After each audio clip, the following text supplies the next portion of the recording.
Hello, my name is Reagan. I am 16 years old and I am in 11th grade at Trinity Christian School in Morgantown, West Virginia. I am a member of the Tasty Stickers 4-H Club, where I serve as president in Barber County.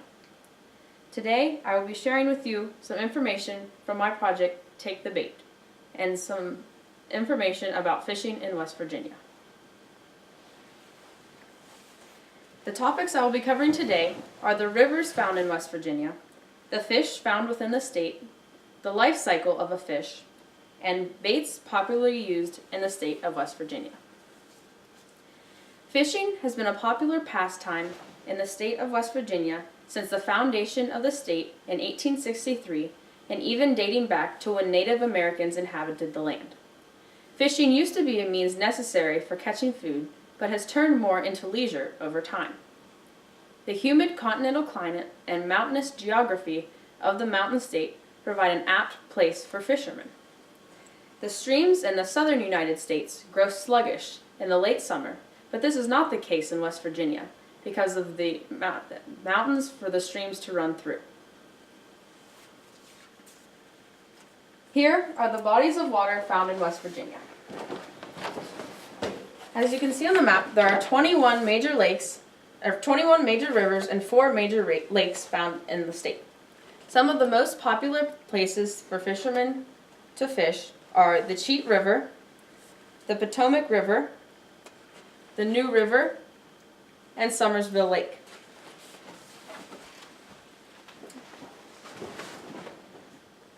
The streams in West Virginia are categorized into 2 groups, cold water and warm water.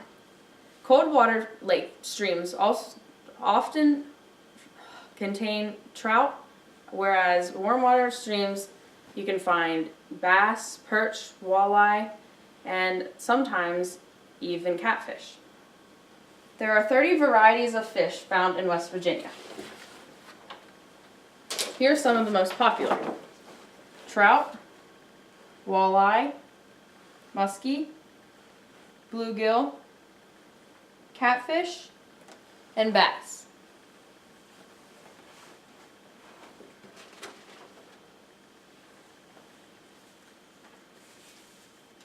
There are 7 cold water and 2 warm water fish hatcheries found in West Virginia, along with a federal fish hatchery in White Sulphur Springs, which ships trout eggs to 20 different hatcheries across the country. The cold water hatcheries stock approximately 750,000 pounds of trout throughout the state annually and are open daily for public tours. The Petersburg Hatchery, located in Petersburg, West Virginia, is managed by my cousin, John Harper. He has given me personal tours of the facility and has showed me step by step the day-to-day operations required to keep the place up and running. He drives a stock truck and stocks fish mainly across the northern panhandle, north central West Virginia, and the eastern panhandle. Cold water hatcheries usually stock trout once in January, twice in February, once or twice a week from March through May, and once again in October. The warm water hatcheries stock fish as the population numbers decrease, and they can stock any fish from walleye, muskie, to catfish. Here we have the life cycle of a fish, starting in the hatchery. As you can see here, once the eggs are laid, they are separated into their specific species. As the eggs hatch, you can see here, you can see the eyes of the fish. They hatch, and they are kept separate from the larger fish, because the larger fish often like to prey on the smaller ones. Kept separate, these fry grow into fingerlings, and are categorized as fingerlings through this size. As they are continued to be well fed, the fish grow into adults. These adults are often put into the stock trucks and taken throughout the mountain state to be released into streams, lakes, and rivers all throughout the state. Some of the bred trout are kept behind in the hatcheries, and these are called brood, and they lay their eggs again so that the cycle starts all over again.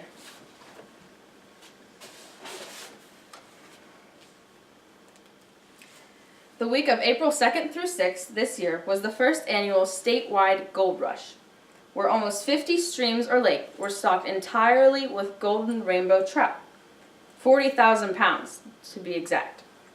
This was done to bring some of the uniqueness of the golden trout to anglers all throughout the state and promote getting out onto the water. The golden trout were actually invented at the Petersburg hatchery in 1955 when a manager noticed a lighter colored rainbow trout swimming among the rest. He then separated this rainbow trout and continued to mate it with also more lighter trout of the same species and this process was continued until a new species was formed, known as the golden rainbow trout. This was done to attract visitors to the state. To this day, the golden rainbow trout is unique to West Virginia and is not sent out across this country. Another form of promotion of fishing in West Virginia is the abundant number of fishing tournaments held in the state. Some of the most popular are Bass Nation of West Virginia, of which the location rotates around popular fishing hotspots throughout the year, the Tournament Class, Troutmaster Classic, and the Trail of Tears Tournament Series. In addition, another form of promotion is the show Fly Rod Chronicles, hosted by a famous angler, TV host, and Clarksburg native Curtis Fleming. Curtis often travels the Mountain State and beyond, exploring the popular fishing hotspots. He brings in celebrities to expose to them the beautiful fishing and scenery in West Virginia.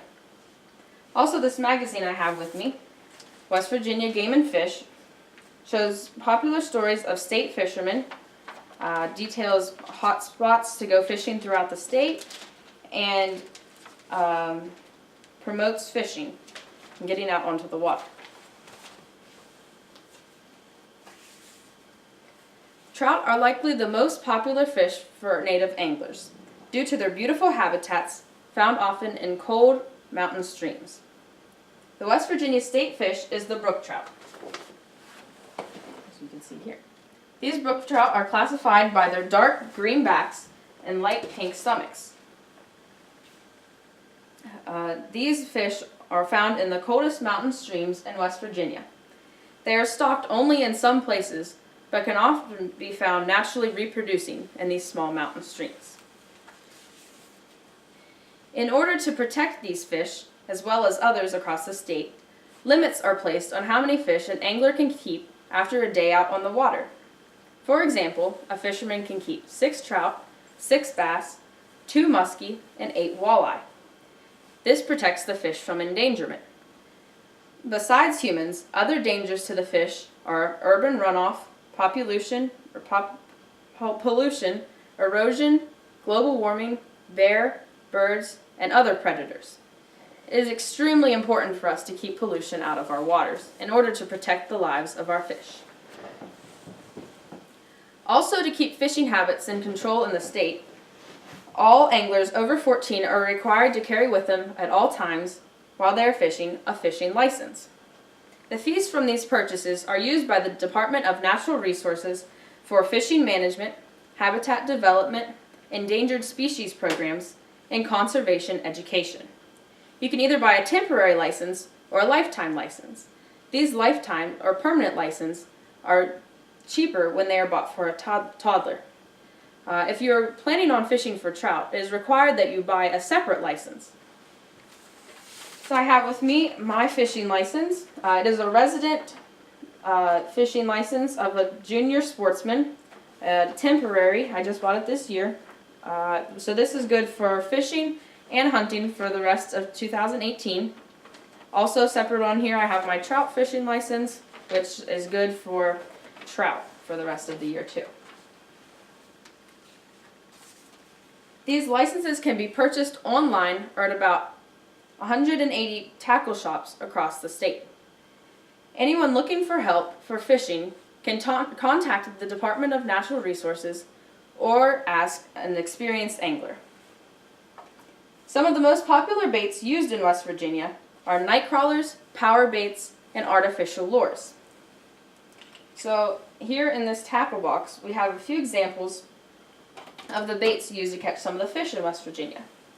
The power bait here is used to catch trout. You roll it up in a little ball, put it on the end of the hook, and trout like the smell of it. That attracts them. This artificial lure is supposed to look like a night crawler, which can attract bass, walleye, perch, anything from there. And this artificial lure is meant to look like a smaller fish, which the larger fish of any kind often like to prey on.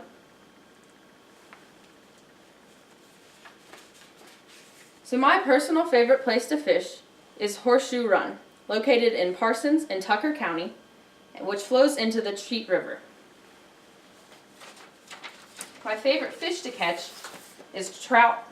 As you can see here, which is located at Horseshoe Run, I've caught some trout. Here's different varieties of trout. There's a golden trout, a rainbow trout, and even a brook trout. Another one of my favorite fish to catch is a shark. Thankfully, there are no sharks found in West Virginia. This one was caught off of Hilton Head Island. It is a black tip shark. So in conclusion, fishing is a great recreational hobby for people of all ages. It promotes getting outside, acts as a stress reliever, and is a great opportunity for cross-generation enjoyment. Thank you for listening. I hope you enjoyed and find yourself out on the water soon.